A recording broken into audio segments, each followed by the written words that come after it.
Praise the Lord. നമുക്ക് ഇന്നത്തെ ചിന്തയ്ക്കായിട്ട് നമുക്ക് ഉത്തമഗീതത്തിലേക്ക് കിടക്കാം. ഉത്തമഗീതം അതിൻ്റെ 6-ാം അധ്യായം 4-ാം വാക്യം. എൻ്റെ പ്രിയേ, നീ തിർസ പോലെ സൗന്ദര്യമുള്ളവൾ, യെരുശലേം പോലെ മനോഹര, കൊടികളോടുകൂടിയ സൈന്യം പോലെ ഭയങ്കര. നല്ലവനാം പിതാവേ, സ്വർഗീയമന്നെ ഞങ്ങൾക്ക് അനുഗ്രഹിച്ച് നൽകണമേ. ക്രിസ്തുവിനെ പോലെ ആകുവാൻ ആ മണവാട്ടി സഭയ്ക്ക് ചേർന്ന വിധം ജീവിക്കുവാൻ ഞങ്ങളെ സഹായിക്കണമേ. ആമേൻ. ഈ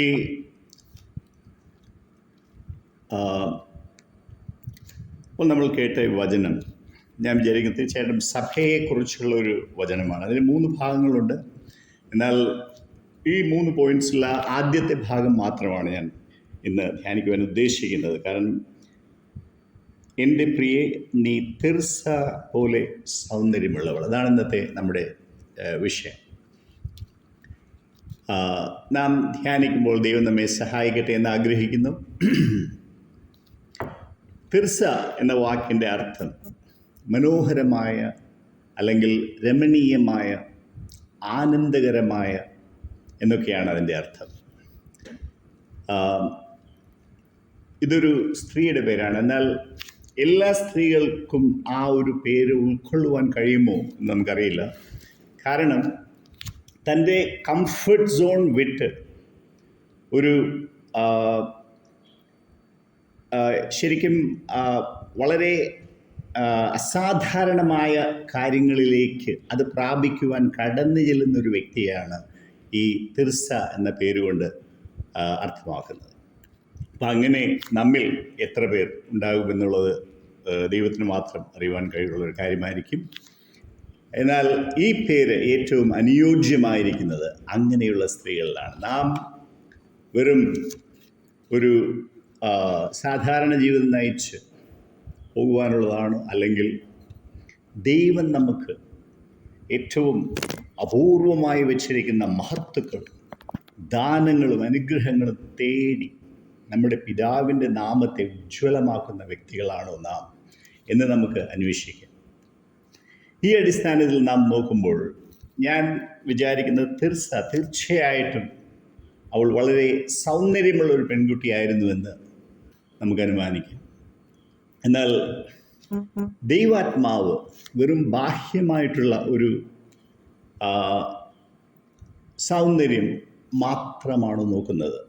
അഥവാ ദൈവാത്മാവ് എന്തുകൊണ്ട് തിർസയെ പോലെ സൗന്ദര്യമുള്ളവൾ, അതിന് ആത്മീയമായിട്ടുള്ള എന്തെങ്കിലും മർമ്മങ്ങളുണ്ടോ, എന്തെങ്കിലും രഹസ്യങ്ങളുണ്ടോ എന്ന് നമുക്കൊന്ന് അന്വേഷിച്ച് നോക്കാം.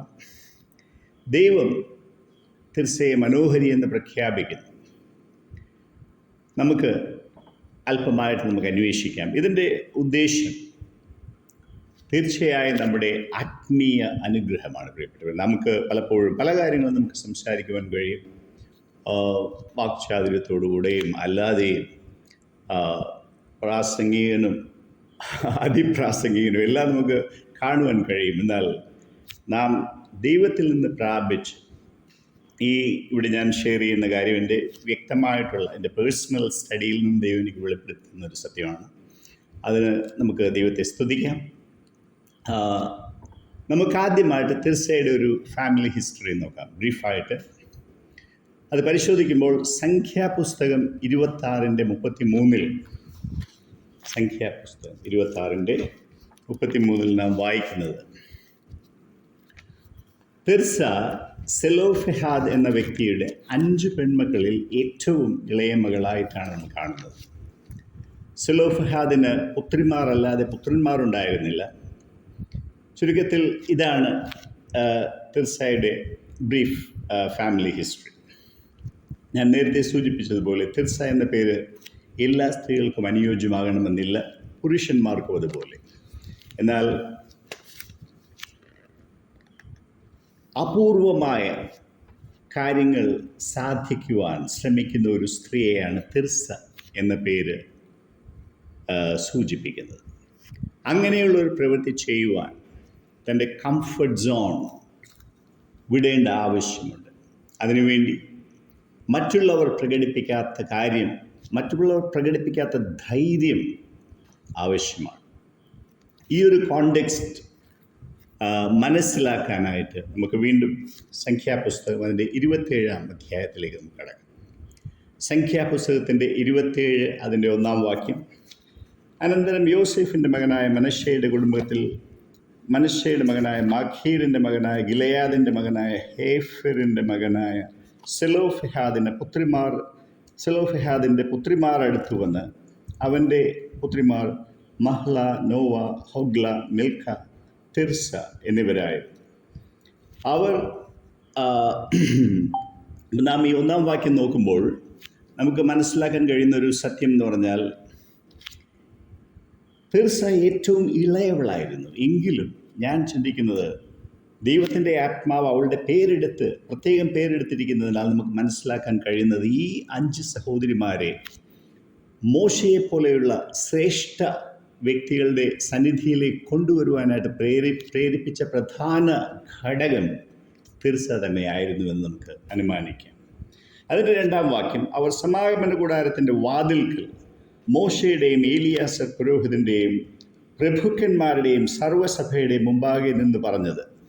അപ്പോൾ ഈ വിവാഹം പോലും കഴിയാത്ത കന്യകമാരായിരിക്കുന്ന ഈ 5 ബാലികമാർ എന്ന് പറയാം. ഇവർ എങ്ങോട്ടാണ് കടന്നു വന്നത്?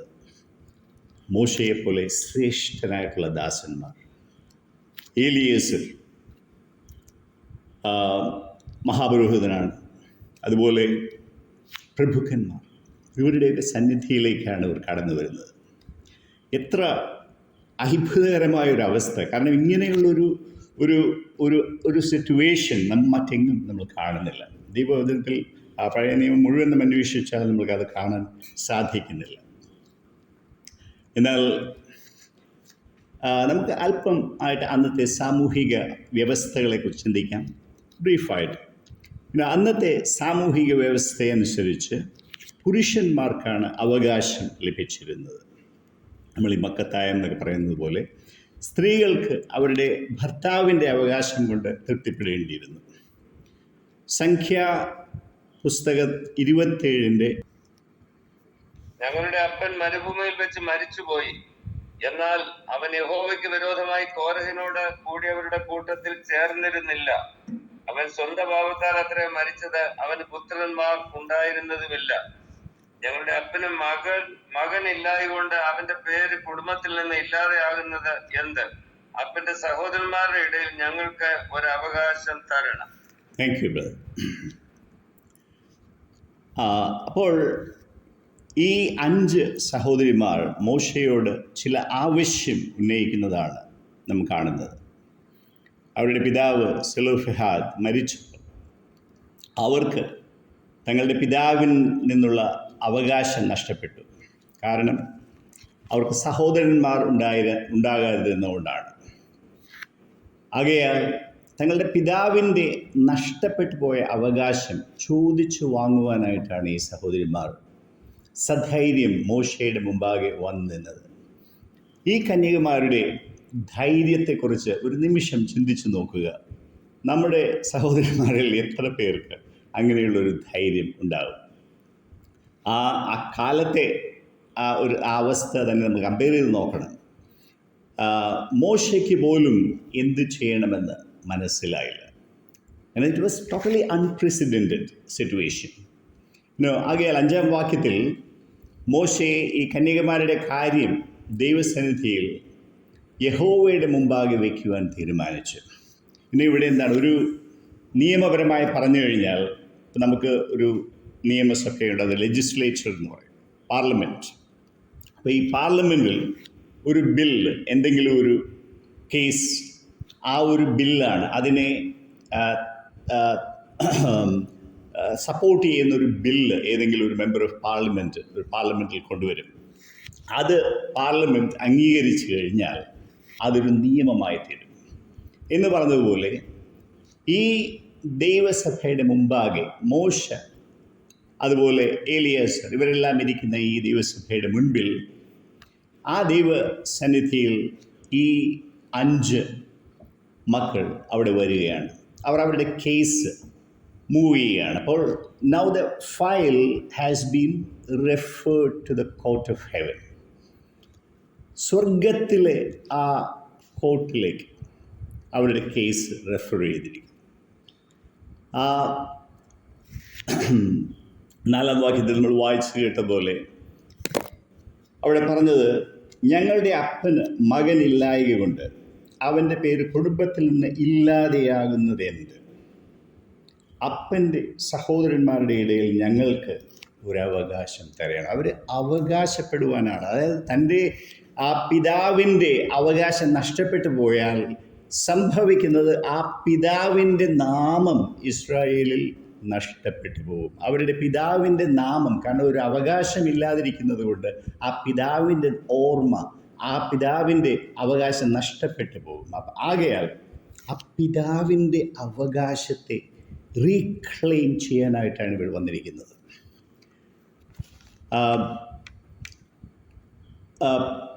പിതാവിൻ്റെ അവകാശം പുത്രന്മാർ ഇല്ലാത്ത അവസ്ഥയിൽ പുത്രിമാർക്ക് ലഭിക്കണമെന്നുള്ള അഭ്യർത്ഥനയുമായാണ് ഈ കന്യകമാർ നിലകൊള്ളുന്നത്. So there is A strong case in there favour. മോശയ്ക്ക് ഉത്തരമില്ല. ആകയാൽ ദൈവത്തിൻ്റെ അരുളപ്പാടിനായി കാത്തിരിക്കുവാനായിട്ട് മോശ തീരുമാനിക്കുന്നു.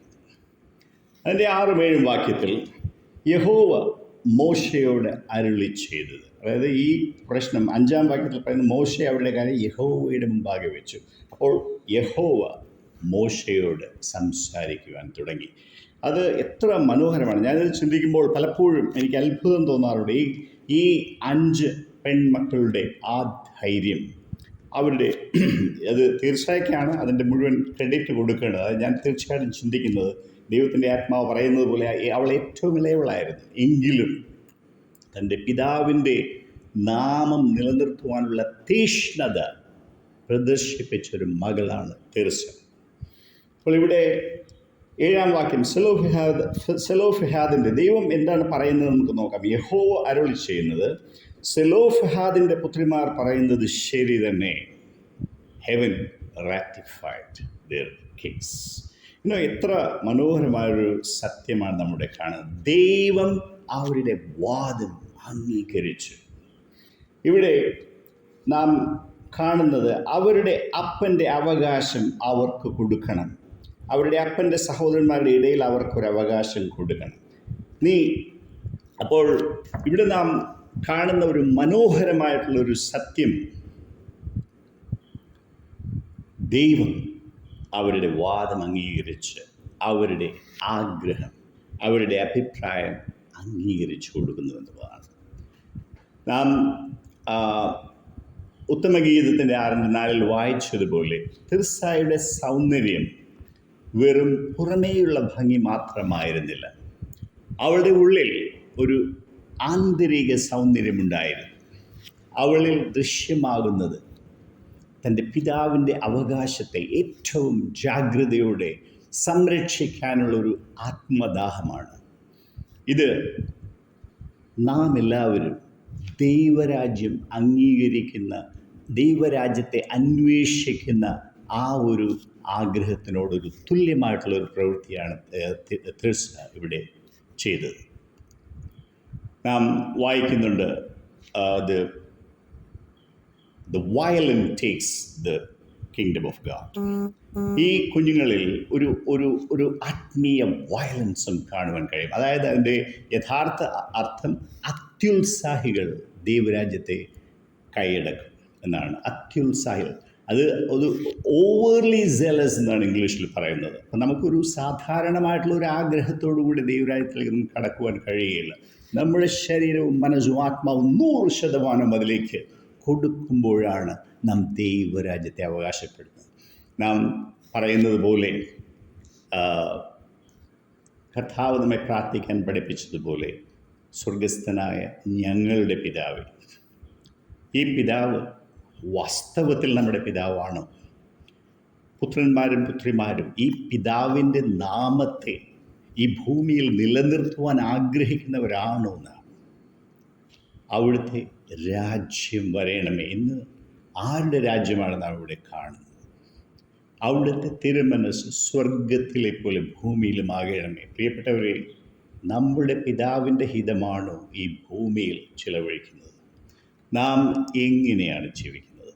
നാം ചിന്തിച്ചു നോക്കിയാൽ പലപ്പോഴും നാം വളരെ പാസീവായിട്ട്, വളരെ ഹാപ്പി, ഞാൻ പറയുന്നത് ദൈവ രാജ്യപ്രകാരമുള്ള ആത്മാവിൻ്റെ സന്തോഷത്തെക്കുറിച്ചല്ല ഞാൻ പറയുന്നത്, എന്നാൽ ഈ ലോകം തരുന്ന ഒരുതരം സന്തോഷം, അതിൽ മുഴുകി, ആ സമ്പൽ സമൃദ്ധിയിലെല്ലാം മുഴുകി, പിതാവിൻ്റെ രാജ്യവുമെല്ലാം മറന്ന് നാം സുഖലോലുപരായി ജീവിക്കുന്നൊരവസ്ഥ. എന്നാൽ പ്രിയപ്പെട്ടവരെ, നാം തിർസയിൽ നിന്നൊരു സത്യം പഠിക്കേണ്ടത്, ഈ 5 കന്യമാർ അവരുടെ കേസ് ജയിക്കുന്നു, അവകാശം കൈപ്പറ്റും. അതിൻ്റെ 8-ാം വാക്യം മുതൽ നാം വായിച്ചു നോക്കിയാൽ, ഇസ്രായേൽ മക്കളോട് പറയേണ്ടതെന്നാൽ, ഒരുത്തൻ മകനില്ലാതെ മരിച്ചാൽ അവൻ്റെ അവകാശം മക്കൾക്ക് കൊടുക്കണം. അവന് മകൾ ഇല്ലാതിരുന്നാൽ അവൻ്റെ അവകാശം അവൻ്റെ സഹോദരന്മാർക്ക് കൊടുക്കണം. അവന് സഹോദരന്മാരില്ലാതിരുന്നാൽ അവൻ്റെ അവകാശം അവൻ്റെ അപ്പൻ സഹോദരന്മാർക്ക് കൊടുക്കണം. അവൻ്റെ അപ്പന് സഹോദരന്മാരില്ലാതിരുന്നാൽ നിങ്ങൾ അവൻ്റെ കുടുംബത്തിൽ അവൻ്റെ അടുത്ത ചാർച്ചക്കാരന് അവൻ്റെ അവകാശം കൊടുക്കണം. അവനത് കൈവശമാക്കണം. ഇത് യഹോവ മോശയോട് കൽപ്പിച്ചത് പോലെ ഇസ്രായേൽ മക്കൾക്ക് ന്യായപ്രമാണം ആയിരിക്കണം. പ്രിയപ്പെട്ടവരെ, സീനായി മലയിൽ വെച്ച് കൊടുത്ത കൽപ്പനയായിരുന്നില്ല. ഈ കൽപ്പന ഇസ്രായേൽ മക്കൾക്ക് ലഭിച്ചത് ഈ 5 കന്യകമാർ മോശയുടെ മുമ്പാകെ പോയി നിൽക്കുവാൻ ധൈര്യപ്പെട്ട് അവരുടെ കേസ് ദൈവസന്നിധിയിൽ വെച്ച് അത് അവർക്ക് ലഭ്യമായൊരു സത്യമാണ്. നാം ചിന്തിക്കേണ്ട വളരെ വലിയൊരു സത്യമാണത്. പലപ്പോഴും നാം ദൈവത്തിൻ്റെ വചനത്തെ അതിന് യഥാർത്ഥ വില കൊടുക്കാതെ നമ്മുടെ അനുഗ്രഹങ്ങളെ നാം നഷ്ടപ്പെടുത്തി നാം യാതൊരു ചിന്തയുമില്ലാതെ ജീവിക്കുന്നൊരനുഭവമാണ് നാം കാണുന്നത്. എന്നാൽ പ്രിയപ്പെട്ടവരെ, നമുക്ക് അങ്ങനെയുള്ളൊരു ജീവിതം നമുക്ക് പോരാ. ഈ കന്യകമാർ പ്രകടിപ്പിച്ച നന്മ അഥവാ ഗുണങ്ങൾ നമ്മിലെല്ലാവരിലും കാണേണ്ടതാണ്. തിർസായുടെ സൗന്ദര്യത്തിൻ്റെ രഹസ്യം നാം ശ്രദ്ധയോടെ പരിശോധിക്കേണ്ടതാണ്.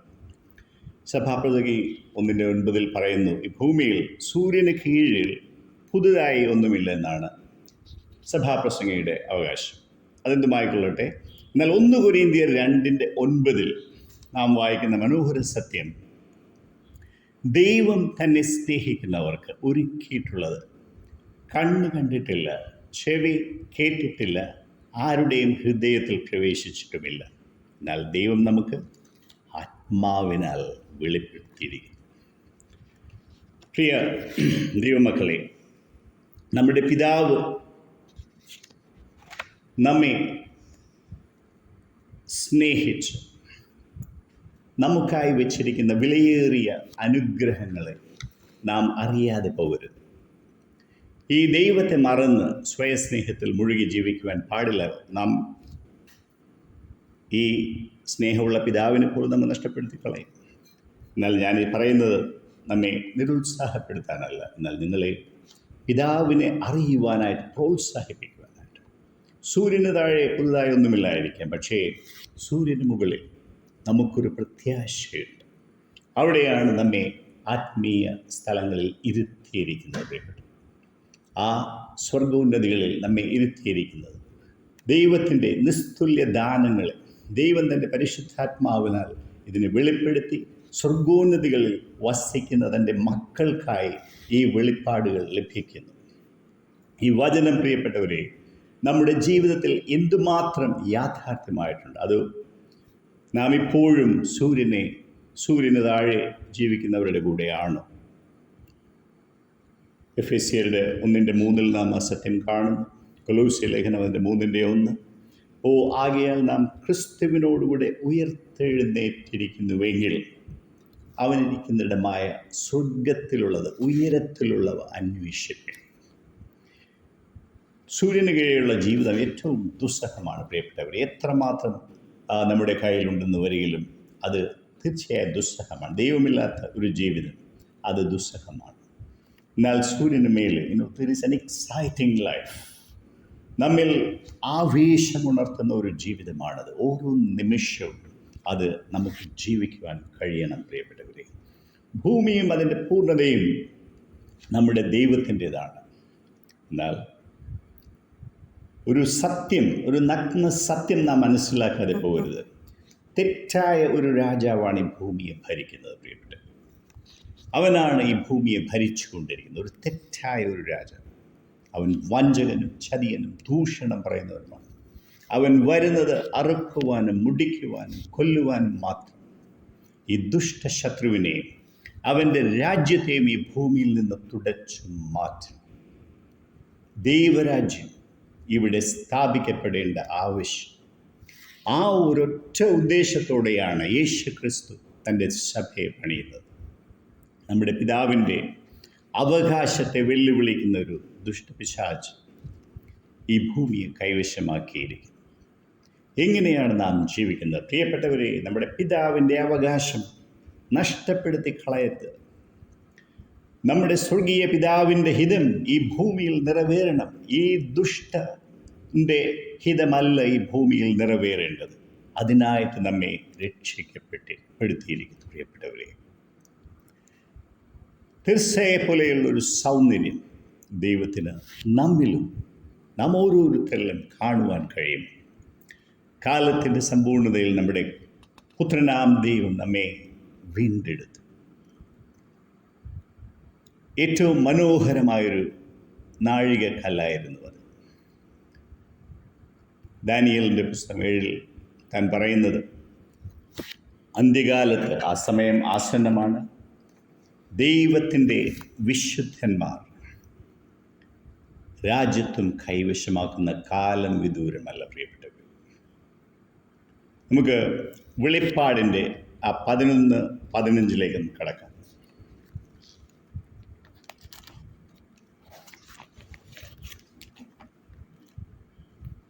വെളിപ്പാട് 11:15. ഏഴാമത്തെ ദൂതൻ ഊതിയപ്പോൾ, ഈ ഏഴാമത്തെ ദൂതൻ അവസാന കാഹളമാണിത്. 7th angel, last trumpet. Okay, 7th trumpet. ലോകരാജ്യത്വം നമ്മുടെ കർത്താവിനും അവൻ്റെ ക്രിസ്തുവിനുമായി തീർന്നിരിക്കുന്നു. അവൻ എന്നേക്കും വാഴും എന്ന് സ്വർഗത്തിൽ ഒരു മഹാഘോഷമുണ്ടായി. റെവലേഷൻ 12 അതിൻ്റെ 10-ാം വാക്യം. അപ്പോൾ ഞാൻ സ്വർഗത്തിലൊരു മഹാശബ്ദം പറഞ്ഞു കേട്ടത്, ഇപ്പോൾ നമ്മുടെ ദൈവത്തിൻ്റെ രക്ഷയും ശക്തിയും രാജ്യവും അവൻ്റെ ക്രിസ്തുവിൻ്റെ ആധിപത്യവും തുടങ്ങിയിരിക്കുന്നു. ഹല്ലേലൂയ. നമ്മുടെ സഹോദരന്മാരെ രാപ്പകൽ ദൈവസന്നിധിയിൽ കുറ്റം ചുമത്തുന്ന അപവാദിയെ തള്ളിയിട്ട് കളഞ്ഞുവല്ലോ. അവൻ്റെ കൂടെ നാം നിൽക്കാൻ പാടില്ല. സഹോദരന്മാരെ അപഹാസ്യ വിഷയമാക്കാൻ പാടില്ല. അതിനായി ഒരാളെ അംഗീകരിച്ച് ഒരാളെ നിർത്തിയിട്ടുണ്ട്. ആ വ്യക്തിയോടുകൂടി നാം ചേർന്ന് നമ്മുടെ സഹോദരന്മാരെ കുറ്റം ചുമത്തുന്ന ഒരു ശുശ്രൂഷ നാം ചെയ്യരുത്. അത് ഭാര്യ ഭർത്താവിനെയാകാം, ഭർത്താവ് ഭാര്യയാകാം, ആരെയുമാകാം. അതുകൊണ്ട് അങ്ങനെയുള്ളൊരു മിനിസ്ട്രിയെല്ലാം വലിച്ചെറിഞ്ഞ് നമുക്ക് നമ്മുടെ കർത്താവിനോടുകൂടെ നമുക്ക് സന്തോഷിക്കാം. നമ്മുടെ സ്വർഗത്തിലെ പിതാവിൻ്റെ, നമ്മുടെ അപ്പച്ചൻ്റെ അവകാശം, അവൻ്റെ നാമം ഈ ഭൂമിയിൽ സ്ഥാപിക്കപ്പെടുവാനായിട്ട് ആ തിർസായെ പോലെ സൗന്ദര്യമുള്ള ചിലരെ ദൈവം ഉയർത്തട്ടെ. പ്രിയപ്പെട്ടവരെ, തിർസായും സഹോദരിമാരും തങ്ങളുടെ പിതാവിൻ്റെ അവകാശത്തെ സംരക്ഷിച്ചതുപോലെ അവർ മോശയുടെയും ഏലിയാസറിൻ്റെയും സന്നിധിയിൽ ചെന്നു. ഇന്ന് നമുക്ക് മോശെ പിതാവിൻ്റെ ഒരു നിഴലാണ്, അതുപോലെ ഏലിയാസ് മഹാപുരോഹിതനായ യേശുവിൻ്റെ നിഴലാണ്. ആ പിതാവിൻ്റെ, നമ്മുടെ കർത്താവായ യേശു ക്രിസ്തുവിൻ്റെ അടുക്കൽ നമുക്ക് ചെല്ലാം. പിതാവിൻ്റെ അവകാശത്തെ ഈ ദുഷ്ടരാജാവിൻ്റെ കൈകളിൽ നിന്ന് തിരിച്ചെടുക്കുക, അഭയയാചന കഴിക്കാം. അതാണ് കർത്താവ് പറഞ്ഞത്, സ്വർഗസ്ഥനായ ഞങ്ങളുടെ പിതാവേ, നിൻ്റെ രാജ്യം, അങ്ങയുടെ നാമം പൂജിതമാകണമേ, അങ്ങയുടെ രാജ്യം വരണമേ. തൻ്റെ നാമം ഈ ഭൂമിയിൽ പൂജിതമാകണം. പ്രിയപ്പെട്ടവരെ, തൻ്റെ നാമം ഈ ഭൂമി മറന്നു കളയാൻ പാടില്ല. ഈ ദുഷ്ട ജനത നമ്മുടെ സ്വർഗീയ പിതാവിൻ്റെ നാമം മറക്കരുത്. അവൻ്റെ അവകാശം ആ സ്വർഗത്തിൽ മാത്രമായിട്ടിരിക്കരുത്. ആ അവകാശം നമുക്ക് സ്വർഗത്തിൽ നിന്ന് ഭൂമിയിലേക്ക് കൊണ്ടുവരും. അതിനായിട്ടാണ് കർത്താവായ യേശു ക്രിസ്തു നമ്മെ പ്രാർത്ഥിക്കുവാൻ പഠിപ്പിച്ചത്. പ്രിയപ്പെട്ടവരെ, ആ നമ്മുടെ ദൈവം ഈ പ്രാർത്ഥന കേൾക്കും. ഈ ദുഷ്ടരാജാവിൻ്റെ ഭരണം രണ്ടാം സ്വർഗത്തിൽ നിന്ന് തുടച്ചു മാറ്റപ്പെടും. വെളിപ്പാടിൻ്റെ 20-ാം വാക്യത്തിൽ നാം വായിക്കുന്നത്, അവനെ ബന്ധിച്ച്, അതായത് ഈ ദുഷ്ടരാജാവിനെ ബന്ധിച്ച് അഗാധ കൂപത്തിലേക്ക് 1000 സംവത്സരത്തേക്ക് അടച്ചുകൊടുക്കും. വെളിപ്പാട് 20 തന്നെ 10-ാം വാക്യത്തിൽ അവനെ, ഈ വഞ്ചിക്കുന്ന പിശാചിനെ, ഗന്ധകത്തി പൊയ്കയിലേക്ക് തള്ളിയിടും. ദ ലേക്ക് ഓഫ് ഫയർ, അത് ഇറ്റേണൽ പണിഷ്മെൻ്റാണ്. അവിടെ നിന്ന് അവന് വിടുതലില്ല. നമ്മുടെ സെവൻത് ഡേ അഡ്വെന്റിസ്റ്റും മോർമൺസൊക്കെ പറയുന്ന പോലെ സാത്താനും രക്ഷിക്കപ്പെടും, അങ്ങനെയൊന്നുമില്ല. ദൈവത്തിൻ്റെ വചനം ക്ലിയറായിട്ട് പറയുന്നത് അവന് മോചനമില്ല, രാപ്പകൽ നിത്യമായ നിത്യശിക്ഷാവിധിയാണ് അനുഭവിക്കാൻ പോകുന്നത്. വിശുദ്ധന്മാർ, സിദ്ധന്മാരായ നീതിമാന്മാരുടെ ആത്മാക്കൾ രാജ്യത്വം കൈവശമാക്കും, ദൈവരാജ്യം സ്ഥാപിക്കും. അന്ന് ദൈവസഭയുടെ മഹത്വം ഈ പ്രഭുത്വങ്ങൾക്കും അധികാരങ്ങൾക്കും വെളിപ്പെടും. നാം വായിച്ചതുപോലെ ഉത്തമഗീതത്തിൻ്റെ 6:4, എൻ്റെ പ്രിയേ, നീ തിർസ പോലെ സൗന്ദര്യമുള്ളവൾ, യെരൂശലേം പോലെ മനോഹര, കൊടികളോടുകൂടിയ സൈന്യം പോലെ ഭയങ്കര. ദൈവം നമ്മെ അനുഗ്രഹിക്കട്ടെ. പ്രിയപ്പെട്ടവരെ, നാം തിർസയെ പോലെ സൗന്ദര്യമുള്ളവരായിരിക്കും. നമ്മുടെ പിതാവിൻ്റെ അവകാശത്തിനു വേണ്ടി ഡിഫെൻഡ് ചെയ്യുന്ന മെച്യൂർ സൺസായിട്ട് നമുക്ക് ഈ ഭൂമിയിൽ ജീവിക്കാൻ ദൈവം നമ്മെ സഹായിക്കട്ടെ. ആമേൻ.